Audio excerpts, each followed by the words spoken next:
you're exactly where you need to be. I'm gonna sit here and convince you to read my favorite series of all time, Throne of Glass by Sarah J. Maas. I know you're curious. You probably heard it from your friend, from your brother, from your sister, from your mom.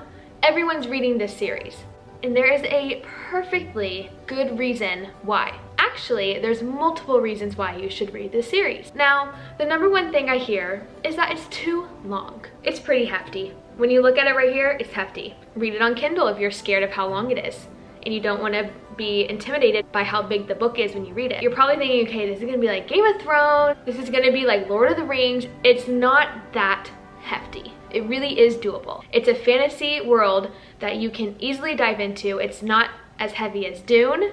It's not those types of fantasies where you gotta study fantasy dictionaries because you are gonna be lost if you don't actually pay fully attention. All my friends who come back, whenever I tell them, hey, you should read Throne of Glass, and they're like, no, it's too long, like that intimidates me. I'm like, okay, picture this. Imagine your favorite book, your favorite thing ever. You can't stop thinking about it. You wish it was never over. You reread it all the time. That's exactly what Throne of Glass will give you. It will be your favorite book that's extended into 8 books. You have 8 of your favorite books to read. You have more of your favorites to read. So imagine that. It's like enjoying a book and having so much more of it to read. Probably wondering what this series is about. You're probably thinking some weird fantasy stuff with dragons and things like that. And you're like, I don't know, I'm a little hesitant when it comes to fantasy things. It's about fairies.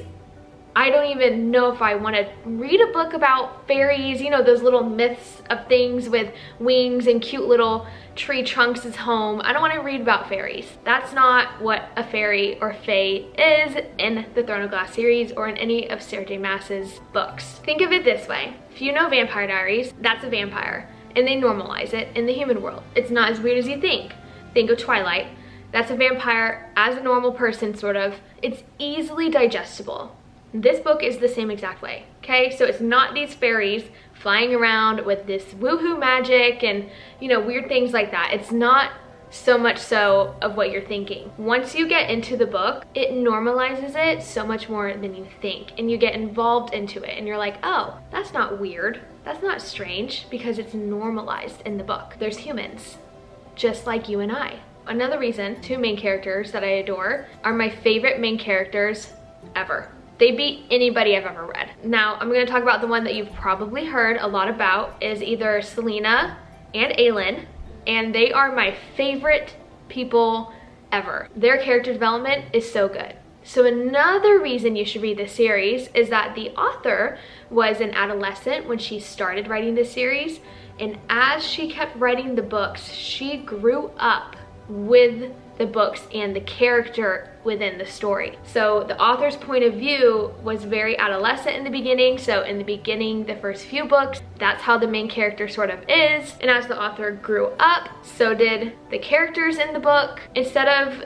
an adult writing an adolescent's point of view and then going into adulthood, you have the author in her adolescence alongside the characters. And so it is just phenomenal the way it's written, because it's supposed to be a little bit more cringier and funnier in the beginning, but as the series goes on, it gets more serious. Another reason you should read this is nowadays, whenever you find fantasy series, or if you find any series, most likely the author is in the midst of writing this series. They're not finished with the series, so you start a book, aka Fourth Wing, Rebecca Yarros, you absolutely love it, and the second one doesn't come out for a few months. The second one comes out, and then the third one doesn't come out for a year. So you're always waiting for the next book. My friends watching this, it is a completed series. It is completed, book 1 to book 8. Completely complete. You have an epic fantasy plot that is 100% completed. Now, do I wish that there were more? Because I want to know more about the characters?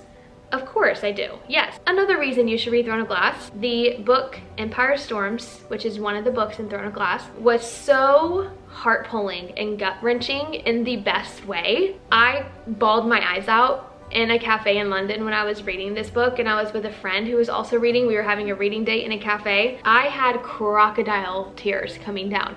I could not see the page, and once I dried up my tears and tried reading again, bawling. You get so wrapped up in the emotions and so attached to the characters. It is phenomenal the way you get involved into the characters and their story and the secrets that keep you on your toes. You get so attached that you will have a book hangover at the end of this series. That is inevitable when you read a really great book or a really great series. You just have to suck it up because you know that you're gonna be so sad when it's over. Another reason to convince you, one of the romance arcs, not even one, there's multiple that are amazing and phenomenal, but one of them, I want them to be my husband. You're probably going to want to marry half the men in this book. You can pick your choice of these phenomenal, amazing, attractive men. Along with romance, you get multiple stories of it. And I know some people shy away from that, me included. I'm like, no, I just want to know about the main character and main character only. I don't really want to know the spin-offs of people.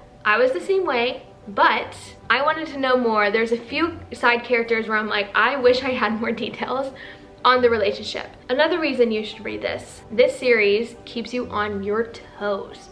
The secrets, the plot layout, Sarah the author completely laid out the plot. So every single thing has a meaning. How incredible is that? Because my least favorite thing in any fantasy series, any series, book series at all, is when you feel like the author just pulled it out of thin air and it has no meaning, or it does have a meaning, but it just feels really cheap. This is not the case with Throne of Glass. The secrets that you find out throughout the book are amazing. Now, I want to warn you, so when you do first get into the series, you may want to give up when you first start the book because of the adolescence, of the cheesiness of things, but you're supposed to push through at least 2 to 3 books. I know that sounds like such a big turnoff. The journey is so worth it. I personally really enjoyed all the books. There wasn't, you know, I needed to get in 3 books in and then it clicked and I was just hooked. No. I was hooked in the beginning. To each their own. Another reason is the underlying theme that I really love to point out to people is that in a cruel world, random acts of kindness is what's gonna pull through in the end and what's gonna champion everything else. I also like to say the villains in this series are some of my favorite. I mean, I just got chills thinking about this one secret and one reveal of this one villain. It is crazy to me how epic Sarah wrote this series out to be, and I know that many people like me like the mating bond, so if you're into romantasy series, when people know like, oh my gosh, that's my mate, I just like that. I like that topic. And the mate bond in this series is unreal. Like, I was utterly shocked with the storyline of this one mating bond. One of my favorite quotes from this series is this one guy says, "I'll bleed whatever color you tell me to." And it's a flirty comment and it's a great scene. And so if that's not convincing enough. And then another quote, maybe we can just go off these quotes. "I love you. There is no limit to what I can give to you, no time I need. Even when this world is a forgotten whisper of dust between the stars, I will love you." Epic fantasy, epic love. Now, if you just clicked on this video because you are thinking about reading Throne of Glass, or if you clicked on this video because you were sent this video from your friend to convince you to read Throne of Glass, I just want to let you know that those friends telling you to read this, they have your best interest at heart. It's not like they're trying to sabotage you and get you to read this really boring series. Why would anyone do a recommendation of something they actually don't truly like or that's actually not that great? When you have multiple people talking about it too, you should take the hint of, you know what, maybe I should read this series. The story is so well thought out. The plot is so great, beginning to end. Everything has a reason. So if you're like, why is this going on? What is this? Why is she doing this? There's a reason to everything. It's a bit confusing in the beginning of the series because of course there's prophecies, there's secrets that you are not supposed to know yet. After this video, you're gonna go pick up the first book, which is Assassin's Blade.